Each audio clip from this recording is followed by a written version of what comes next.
Hey, all you DIYers slash homeowners slash even tenants, good thing to remember. We're here in the HVAC shed at my condo on the first floor. Got the HVAC unit open. Don't worry, power's off. Safety first. But a very important thing that often goes overlooked, at least in my experience with condos.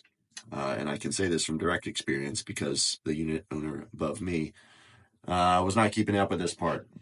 This is your condensate line coming off of your HVAC unit. Condensation from the evaporator coils drains through this line out to the main drain line, in this case, through the condo association's main drain line, and away from this HVAC. Now, over time, this line can get plugged with debris, with biological growth, doesn't matter, anything and anything. So every couple months, make sure you are flushing / cleaning this line. Easier said than done sometimes. Come to the end, usually there's a removable cap, and that gets most of the line. But we still need to get this section. And so sometimes that means taking off the panel of your HVAC unit so that you can actually get to the entrance of the drain right here, coming off the evaporator coils.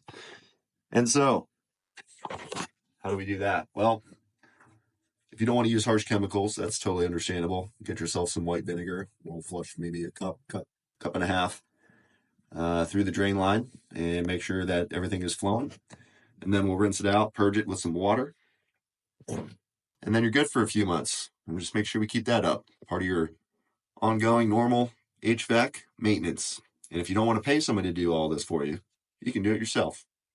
And however you decide to do it, make sure it gets done. Because what can happen is, if this plugs, all that condensate just backs up inside of your unit, and then it just starts leaking out of everywhere and anywhere.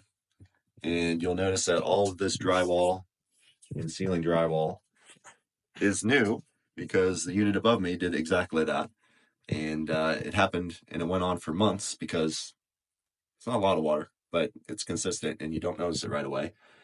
And then all of a sudden you've got rotting drywall, you've got potentially rotting studs, structural beams, and the like, and that's when it gets real expensive. So take some time, spend a little bit of money up front, keep your equipment clean, and your future self will thank you.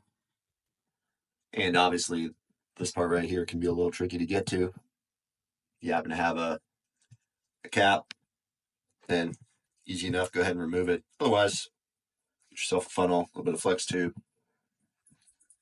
You just stick it right at the entrance of the drain, pour a little white vinegar down it, flush it with some water, and we're back in action.